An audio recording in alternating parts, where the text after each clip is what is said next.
Otep à tous, ici Bertie Le Camit. Je vais m'adresser au docteur Guy Parfait Songuet, qui est communément appelé aujourd'hui Général de l'Éternel, celui-là qui fait des miracles, celui-là qui debout les morts, celui qui guérit les malades, tant mieux pour ceux-là qu'il guérit. Je l'ai connu brillant professeur à l'université de Douala, et puis qui est passé sans transition de professeur, brillant professeur d'université apprécié de tous, à Général de l'Éternel qui fait des miracles, qui guérit, qui sauve des vies. Je vais déjà commencer ici par saluer sa belle carrière. Je pense qu'il continue encore d'enseigner jusqu'à aujourd'hui. Il a eu une très belle carrière, c'est quelqu'un qui a pu se hisser au haut niveau, grâce au travail, par sa force,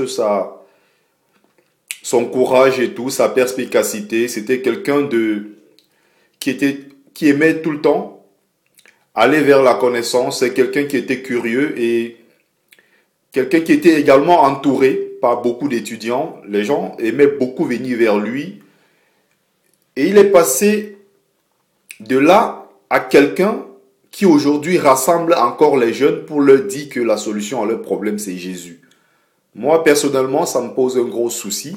Et c'est le souci qu'ont ici beaucoup des intellectuels africains, entre guillemets, parce que les intellectuels véritablement africains, ou bien les penseurs libres en Afrique, on en a très peu. Je veux parler ici des surdiplômés, ou bien alors les diplômés de la servitude. J'adore un côté de toi, je parle ici du grand prof.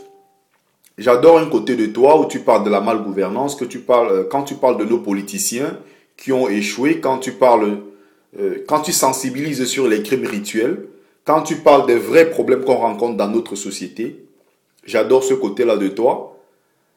Par contre, j'ai un gros souci. Je ne comprends pas comment quelqu'un de si intelligent, quelqu'un de dévoué, qui par la force du travail a pu s'en sortir dans notre société, a pu réussir, on peut dire comme ça, et après cette réussite-là, finalement proposer aux jeunes que la solution pour pouvoir s'en sortir, c'est de prier, prier et encore prier. J'ai un gros problème avec ça.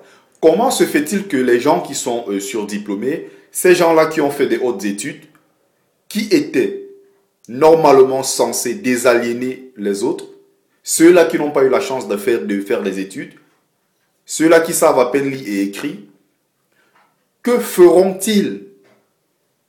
Ils sont sujets à des superstitions. Parce que tout simplement, ils n'ont pas de base, ils n'ont pas été à l'école.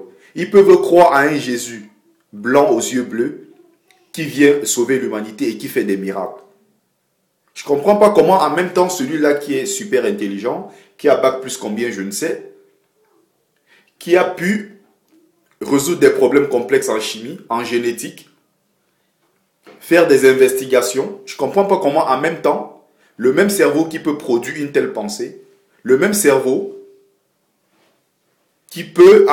quelqu'un par exemple, pour réaliser tout ce qu'il a eu à faire jusqu'ici, je pense qu'il a fait usage de son cerveau. Il a fait appel à son imagination pour résoudre des problèmes assez complexes, comme par exemple faire déjà dans les services de renseignement, écrire des ouvrages. Il a reçu jusqu'ici des prix à l'international.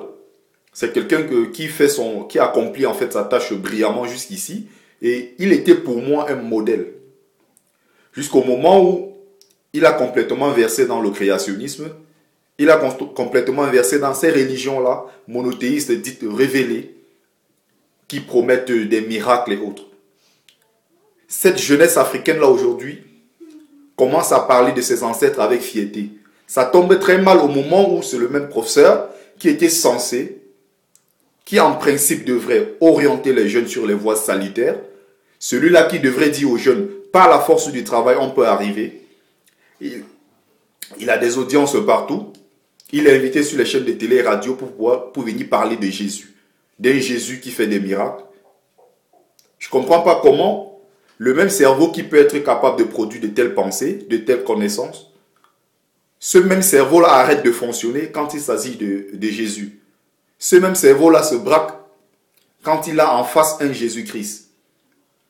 J'ai du mal à comprendre. Pourtant, il sait pertinemment. Il a fait l'égyptologie, il a étudié ci, il a étudié ça, je n'arrive pas à comprendre. Et c'est le problème largement de beaucoup d'autres intellectuels africains.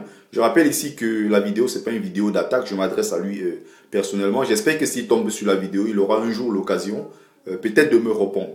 Donc pour ceux-là qui sont ses fidèles, les autres qui croient que Jésus peut être la solution à leurs problèmes, surtout, faut pas me répondre parce que c'est pas à vous que je pose la question. Cette vidéo ne s'adresse pas à vous. Et là, vous n'êtes même pas bien placé pour répondre. Alors, je vais continuer. Quand ces gens-là qui sont super bien instruits s'engagent dans des religions qui ont servi les religions qui ont asservi notre peuple, ces bourreaux-là sont venus avec ces religions. Ils ont esclavagisé nos ancêtres, ils les ont humiliés. Dans certains cas, ils les ont même castrés. Comment se fait-il que ces gens suffisamment bien instruits puissent adhérer aujourd'hui massivement? Ce n'est pas que le cas de Guy Parfait Songhé dont je suis en train de parler ici. C'est le cas de beaucoup d'autres diplômés africains. J'évite d'utiliser ici le mot intellectuel. Il sait pertinemment qu'au concile de Nicée, c'est des êtres humains comme lui et moi qui se sont assis, qui ont tout planifié, qui ont rédigé cette Bible-là, que les gens aujourd'hui appellent le livre saint. Je ne sais déjà en quoi c'est saint, avec tout le respect que j'ai pour ces croyants-là. Mais ce n'est pas Jésus la solution à nos problèmes en Afrique. Il a les audiences. Il est suivi sur les réseaux sociaux. Il devrait plutôt en train de montrer, de motiver cette jeunesse-là, de montrer qu'on peut par la force du travail y arriver. Et non en priant. Je ne comprends pas comment on peut y arriver, on peut parvenir à ses fins en priant. Et pire, celui qui vient tenir ce genre de discours, c'est quelqu'un qui a fait des études. C'est complètement paradoxal. Pour moi, c'est incompréhensible. Quel est l'exemple qu'il donne à notre jeunesse?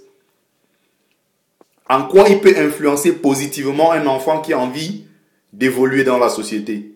Cette jeunesse-là aujourd'hui commence à parler de ses ancêtres avec fierté. On voit beaucoup d'Africains qui parlent de leurs ancêtres avec zèle, avec une certaine aisance, avec une certaine fierté.